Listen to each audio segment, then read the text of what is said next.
வணக்கம். இது நிலா கிச்சன். இன்றைக்கி நம்ம ஒரு இன்ட்ரெஸ்டிங்கான பிரேக்ஃபாஸ்ட் ரெசிபி தான் பார்க்க போகிறோம். இதுக்கு தொட்டுக்கடி தனியாக எதுவுமே தேவையில்லை, எல்லாமே உள்ளாலே இருக்கும். சாப்பிட்றதுக்கு ரொம்ப நல்லாயிருக்கும், டிஃப்ரெண்ட்டாகவும் இருக்கும். குழந்தைங்களுக்கு இப்படி மாற்றி மாற்றி ஏதாவது பண்ணி கொடுத்தா தான் அவங்களும் இன்ட்ரெஸ்டிங்காக சாப்பிடுவாங்க. வாங்க நம்ம இப்போ எப்படி பண்ணலாம் அப்படின்னு சொல்லிட்டு பார்க்கலாம். அதுக்கு முன்னாடி நம்ம சேனலை எல்லாருமே சப்ஸ்கிரைப் பண்ணுங்கள், லைக் பண்ணுங்கள், ஷேர் பண்ணுங்கள், கமெண்ட் பண்ணுங்கள். பேன் அடுப்பில் வச்சுடுங்க. தாளிப்புக்காக கொஞ்சமாக கடுகு பொரியட்டும்.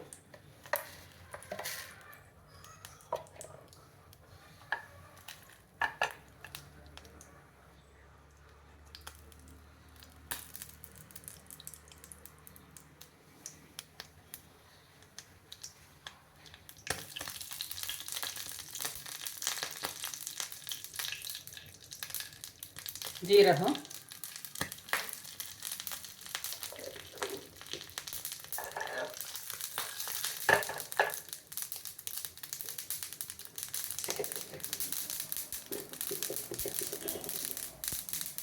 இதோட கட் பண்ணி வச்சிருக்க இஞ்சி, ஒரு ஆனியன்,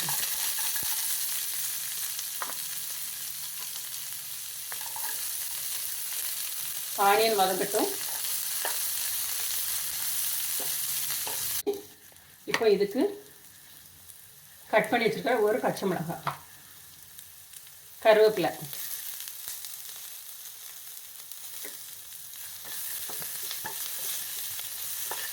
இதோட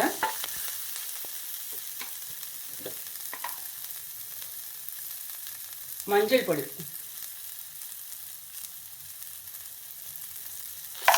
உங்களுக்கு தேவைக்கு போட்டுடுங்க.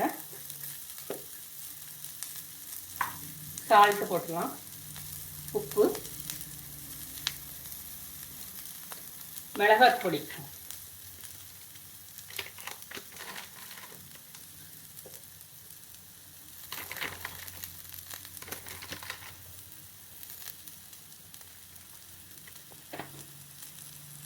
கொஞ்சமாக கரம் மசாலா பொடி,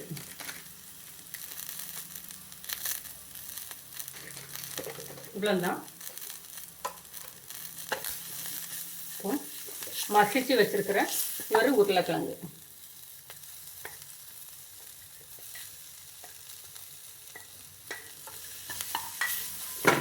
மசாலா எல்லாம் போட்டாச்சு, உப்பு போட்டாச்சு.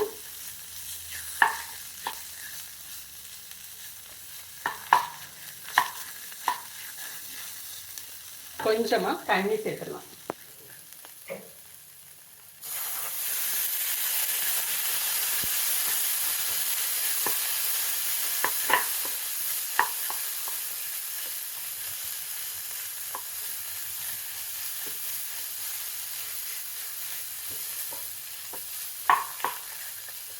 மசாலா வெந்தாச்சு.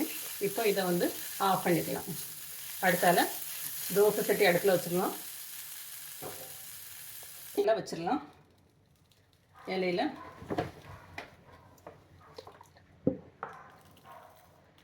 கீ,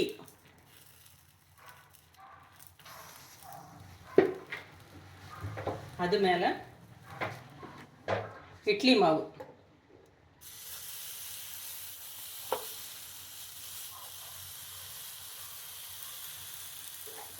இட்லி மாவுக்கு மேலே இட்லி பொடி போடணும்.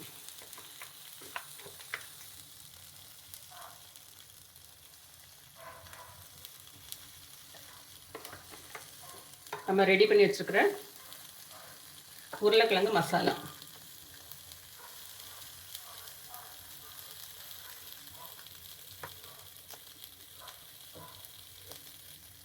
மறுபடியும் நெய் விட்டுடுங்க.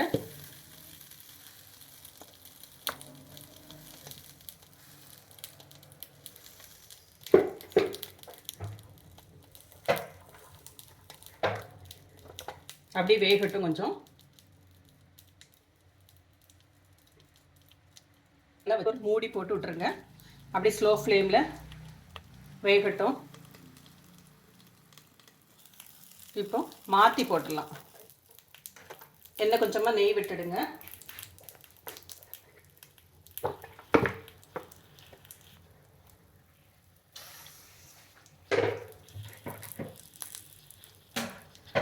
இதுக்கு மேலே எண்ணெய் ஒரு இலை வச்சிடலாம். இப்போ இதை அப்படி மாற்றி விட்டுடலாம்.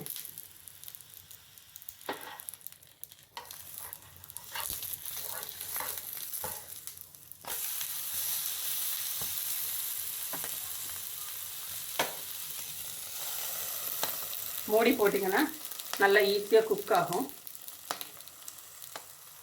ஒரு 2 பக்கமும் நல்லா வெந்தாச்சு. இப்போ இதை எடுத்துடலாம்.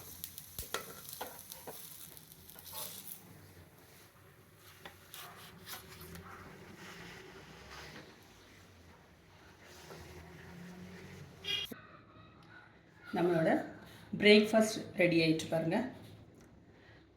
நல்ல வாழையில் எந்த அளவுக்கு ஃப்ரைடாக இருக்குன்னு பாருங்கள். உள்ளே அதனால நல்ல மாவு வெந்திருக்கும். இப்போ நம்ம இதை எடுத்து பார்த்துடலாமா?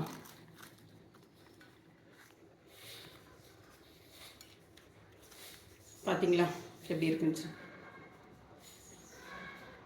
இதேமாரி நீங்களும் செஞ்சு பாருங்கள். செஞ்சு பார்த்துட்டு எப்படி இருக்குன்னு ஃபீட்பேக் கொடுங்க. நம்ம சேனலை சப்ஸ்கிரைப் பண்ணுங்கள், லைக் பண்ணுங்கள். தேங்க்யூ.